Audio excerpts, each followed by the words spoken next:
हिमाचल प्रदेश में जो पिछले एक साल में कहते हैं कि विकास की इबारत लिखेगी, नए नए संस्थान खुले, काफी कुछ खुला। आते ही कांग्रेस सरकार ने जो पहला डिसीजन लिया वो अपने आप को 6 महीने बैक स्टेप कर लिया हिमाचल प्रदेश में। तो इसके पीछे आपको क्या लगता है, राजनीतिक वजह थी या रोज का हो हल्ला विधानसभा में कर रही थी कांग्रेस? नेशनल टेस्टिंग एजेंसी के लेवल का जो है वो नया संस्थान होगा, नया एक ऑफिस होगा, उस लेवल पर बढ़िया तरीके से उसको पारदर्शिता के साथ कंपैरिजन करना कि एक मुख्यमंत्री ने खोला दूसरे ने बंद कर दिया। नहीं, खोलने बंद पे बात करूंगा मैं आपसे। देखिए खोलने की बंद करने की तो रिकॉर्ड बना रही है देखिए सरकार फिलहाल।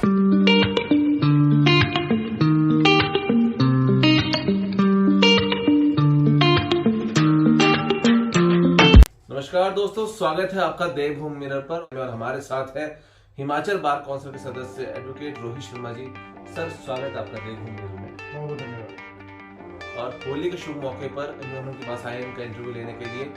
इनके व्यक्तित्व की वजह से इनको जिम्मेदारी दी गई है जिला कांग्रेस के प्रवक्ता के रूप में। और अब हिमाचल में कांग्रेस सरकार को 85 दिन हो चुके हैं। इन 85 दिनों में कांग्रेस की सरकार ने कितने नए कीर्तिमान बनाए, किन बातों को पूरा किया, किसी चीजें रहती है तो बातचीत होगी इनसे और पूछा जाएगा कि आखिरकार मुख्यमंत्री मिल गया है हमीरपुर को और कांग्रेस का पहला मुख्यमंत्री मिला है और होली मेले का तो कुछ ही दिन पहले उन्होंने उद्घाटन किया है। तो कैसा अनुभव, कैसा रहा आपका? क्योंकि बहुत शानदार अनुभव था, क्योंकि मुख्यमंत्री हमीरपुर जिला से हैं, इंदौर विधानसभा क्षेत्र से हैं। ये गौरवमयी क्षण थे कि अपने ही जिले में राष्ट्रीय स्तरीय होली उत्सव का वो शुभारंभ करने आए थे। लोगों में, आम जनमानस में उनको देखने का क्रेज था, लोग उनसे मिलना चाहते थे और काफ़ी संख्या में लोग वहाँ पर आए। कार्यकर्ताओं में जोश था, कार्यकर्ताओं में एक उनके प्रति उनको मिलने का, उनका स्वागत करने में जोश था। तो क्योंकि वो हमीरपुर जिला से इस करके एक बहुत बढ़िया अनुभव था, सुखद अनुभव था। सर, जोश की बात तो है ही है और 10 गारंटियां कांग्रेस ने दी थी, उसकी शुरुआत कर चुकी है कांग्रेस। यू हैव स्टार्टेड, अपने ओपीएस की देने घोषणा कर चुके हैं, मिले कब तक? देखिए, we have started since we have committed, because it was in the manifesto of the SK's government, in the Congress Party's manifesto, that moment the Congress Party will come in the power, then we will deliver the OPS to all the NPS employees. And I think whatever the Honorable Chief Minister has done, he has done a splendid job. Because in the first cabinet meeting, he has directed all the authorities, all the officers to prepare a draft, to prepare a model, that how we can implement the OPS. And you are analyzing this fact that just in 2 months that all the formalities are about to be completed, and the मुख्यमंत्री जी ने ये announce कर दिया है verbally कि 1 अप्रैल 2023 से NPS का जो शेयर करता है वो नहीं कटेगा, and from 1 April 2023 onwards all the employees will not contribute their share of NPS, and the scheme of OPS will be completely launched. चलिए सर, बेहतरीन। ओपीएस की बात हो गई, अगली गारंटियों पे भी बात होगी, लेकिन उससे पहले आपसे एक सवाल बनता है सर। हमीरपुर के पहले के जो मुख्यमंत्री रहे, भाजपा के मुख्यमंत्री रहे धूमल साहब, उन्होंने सबऑर्डिनेट सिलेक्शन बोर्ड जो है उसको खोला और सुखविंदर सिंह सुक्खू जी ने आते ही बंद कर दिया। वजह? देखिए, इसको थोड़ा सा समझने की जरूरत है और भारतीय जनता पार्टी इसी जो आप बात कर रहे हैं, इस बात को थोड़ा सा लोगों में कंफ्यूज करने का प्रयास कर रही है। अगर आपने मुख्यमंत्री जी के वक्तव्य को बहुत ध्यान से सुना होगा तो बड़ा स्पष्ट कहा है कि जिस तरह की उनके पास कोई इंक्वायरी रिपोर्ट ऑफिसर्स ने दी है अभिषेक जैन जी ने, उस रिपोर्ट के आधार पर काफी ज्यादा गड़बड़ियां भर्तियों में हो रही थी। उस रिपोर्ट की गंभीरता को देखते हुए, क्योंकि मैंने तो वो रिपोर्ट नहीं देखी है, उस रिपोर्ट की गंभीरता को देखते हुए जो चीफ मिनिस्टर के पास वो रिपोर्ट है, उसको देखते हुए उन्होंने एक कड़ा फैसला लिया है। और अगर ऐसी गड़बड़ियां हो रही हैं और लोग हाई स्केल पे इन्वॉल्व हैं, तो मैं कह सकता हूं कि जो रोजगार के लिए जो नौजवान आज भटकता है और इस आज से स्वर्ण शिक्षण कमीशन में जाता था कि नौकरी मिलेगी, उनके लिए तो बहुत सराहनीय कदम है।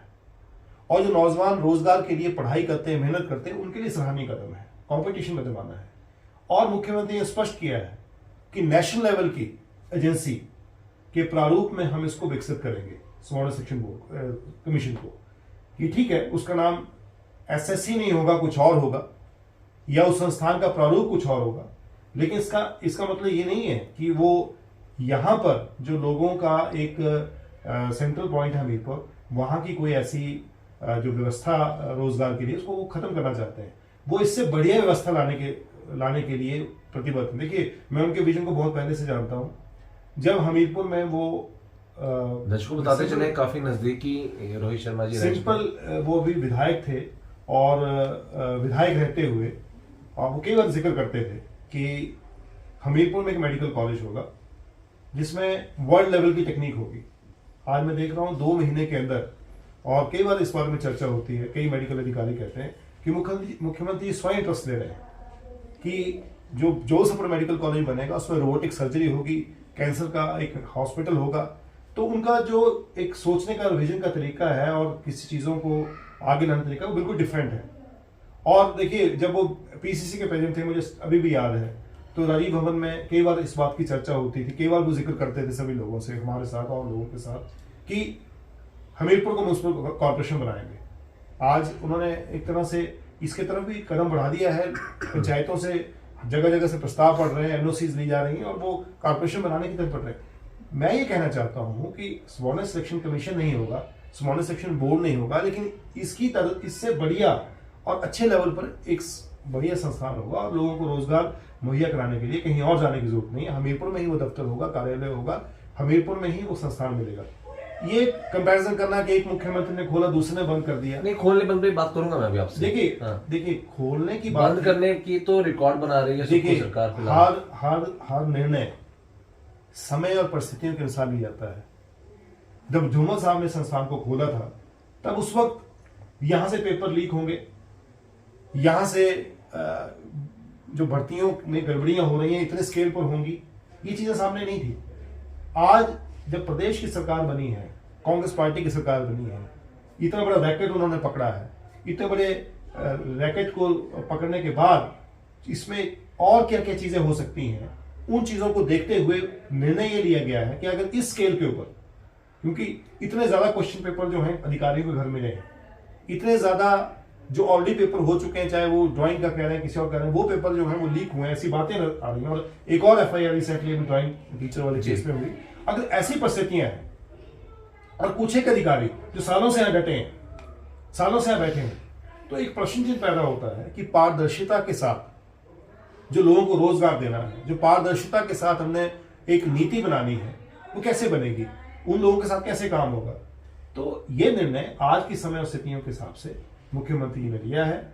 और ये निर्णय को कोई ये कहे कि मैंने इस संस्थान को इसलिए बंद किया है कि मैंने यहां से कहीं और शिफ्ट करना है, ये मुख्यमंत्री का कोई नजरिया ऐसा नहीं है। उन्हें स्पष्ट कहा है कि एनटीए, नेशनल टेस्टिंग एजेंसी के लेवल का, अगर आप उनके वक्तव्य को ढंग से सुने, नेशनल टेस्टिंग एजेंसी के लेवल का जो है वो नया संस्थान होगा, नया एक ऑफिस होगा, उस लेवल पर बढ़िया प्रारूप क्या होगा, ये भविष्य के घर में छिपा है। एक सवाल है सर, हिमाचल प्रदेश में जो पिछले 1 साल में कहते हैं कि विकास की बात लिखेगी, नए नए संस्थान खुले, काफी कुछ खुला, आते ही कांग्रेस सरकार ने जो पहला डिसीजन लिया वो अपने आप को 6 महीने बैक स्टेप कर लिया हिमाचल प्रदेश में। तो इसके पीछे आपको क्या लगता है, राजनीतिक वजह थी या कुछ भी इसमें सही था, एडमिनिस्ट्रेटिवली सही था, क्या लगता है आपको? आदित्य जी, बैक स्टेप तो तब कहेंगे जब हम एक स्टेप आगे गए। जिन्होंने वो 900 साढ़े 900 संस्थान खोले थे जी, प्रदेश की जनता ने उनको बैक स्टेप किया है। 6 महीने के अंदर भारतीय जनता पार्टी की सरकार ने 950 संस्थान जो हैं वो हिमाचल प्रदेश में खोले। कोई बजट का प्रोविजन नहीं, चुनाव नजदीक के आए और चुनावों को देखते हुए, चुनावों में सफलता जानने के लिए, क्योंकि 4.5 वर्ष में तो कुछ किया नहीं, तो उन चुनावों में सफलता लेने के लिए उनको एक लोगों को ये करने के लिए कि हमने विकास किया है, 950 संस्थान खोले। लेकिन प्रदेश की जनता ने आज क्या किया, जब 8 तारीख को मतदान किया तो जयराम ठाकुर जी की सरकार को विपक्ष में बैठने का हुक्म दिया। अगर उन संस्थानों से कोई पॉपुलरिटी बनी होती, उन संस्थानों से अगर किसी को फायदा हो रहा होता तो लोगों ने वोट करना था। तो वो इस तरह से अगर ये आकलन है कि 6 महीने बैक स्टेप हो गए, मैं कह सकता हूं कि बैक स्टेप हम नहीं हुए हैं। हमने जो बबूल के पेड़ को जब जड़ को खराबी लगती है, उन्होंने वहां जड़ से ही उसे फाड़ दिया है कि कल को इसके फाइनेंशियल बर्डन पड़ेगा, इनको व्यवस्थित करने का बोझ होगा, वायबिलिटी कोई नहीं है, फाइनेंशियल अप्रूवल कोई नहीं है, तो उन्होंने कहा कि इस चीज को आगे लेके जाना नहीं है। सर फाइनेंसिस में बात करेंगे, शराब नीति के ऊपर रोज का हो हल्ला विधानसभा में कर रही थी कांग्रेस, और आपने आते ही एक नया फैसला लिया है, आप इसकी नीलामी करेंगे। आप कैसे देखते हैं इस फैसले को? देखिए बहुत बढ़िया निर्णय है। आपको याद होगा जब शराब कांड हुआ था तो मैंने भी इसको बहुत हाई पिच पे उठाया था, और विपक्ष में हमारे मुख्यमंत्री हैं ठाकुर सुखविंदर सिंह सुक्खू जी या उप मुख्यमंत्री हैं, सभी ने, मुकेश अग्निहोत्री जी ने, सब ने इस मुद्दे बहुत क्लियर कहा था कि प्रदेश को जो राजस्व का घाटा हर साल हो रहा है, जयराम ठाकुर जी शराब की नीति में पारदर्शिता लाइए। ये मोनोपोलाइज कुछ लोगों ने किया है, उस मोनोपोलाई को खत्म करने के लिए हर साल शराब के ठेकों की नीलामी होनी चाहिए, जैसे पहले होती थी। 10% बढ़ा करके वो करते थे, लेकिन जयराम ठाकुर जी ने ऐसा नहीं किया। क्या कारण थे, क्या मजबूरियां थी, तो वो तो वही बता सकते हैं। लेकिन मैं इस बात की सराहना करता हूं कि मुख्यमंत्री हिमाचल प्रदेश के जो सुखविंदर सिंह सुक्खू जी हैं, उन्होंने ये बात को समझा, और जो राजस्व घाटा कोष में जो घाटा हो रहा था उसको भरने के लिए और पारदर्शिता लाने के लिए और मोनोपोलाइज सिस्टम को खत्म करने के लिए शराब के ठेकों को बिल्कुल सही तरीके से कहा है कि हर साल जो ठेके नीलाम होंगे, और हर साल की तरह उसमें कंपटीशन के ऊपर जो है, ओपन बोली के ऊपर जो है ठेके जो है नीलाम कर दी जाएगी। बहुत बढ़िया स्टेप है, बहुत अच्छा कदम है। और एक और उसके साथ जो मुझे, जब उन्होंने ये, मैं कैबिनेट की ब्रीफिंग सुन रहा था कि काउ सेस, पहले कोरोना का टैक्स था, उन्होंने काउ सेस जो है 10 से 20 रुपए जो है वो हर शराब की बोतल पे लगाया है। ये मुझे अब समझ आता है कि वो जब वो प्रचार समिति के कांग्रेस के अध्यक्ष थे तो कहते थे कि ग्रामीण अर्थव्यवस्था को मजबूत करेंगे।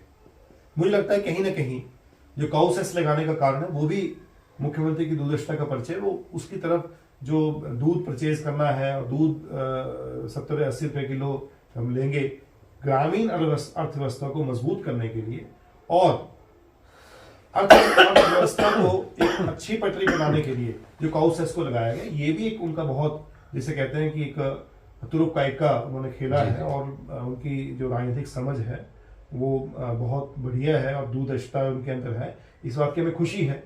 और एक बात मैं स्पष्ट कर दूं, आपने सुना होगा कि वो कहते हैं ना, एक बार मैंने कमिटमेंट कर दी फिर मैंने सुनता, किसी की नहीं सुनता। जी जी, सुखविंदर सिंह सुक्खू जी इस बात को बिल्कुल पूरा कर रहे हैं। बिल्कुल। तो अगर उन्होंने कहा है कि ये कमिटमेंट कांग्रेस पार्टी की है कि we will deliver the OPS, we will deliver the 1500 to each woman of the state, मैं सारी बात जो गारंटीज हैं अक्षरशः लागू होंगी, because the chief minister is committed, chief minister is very clear, and he is not a person who can be guided with some other agency, with some A, B, C and D person. He is a person who thoroughly evaluate all kind of situation, all kind of facts, all kind of circumstances. Thereafter, after going through all these facts and circumstances, he is taking the decision, a very rational decision he has taken. बिल्कुल sir. फिलहाल कदमों की बात जरूर होगी। फिलहाल तो infancy period आपका चला हुआ है, फिलहाल अपना सरकार का हनीमून पीरियड चला हुआ, 100 दिन पूरे नहीं हुए।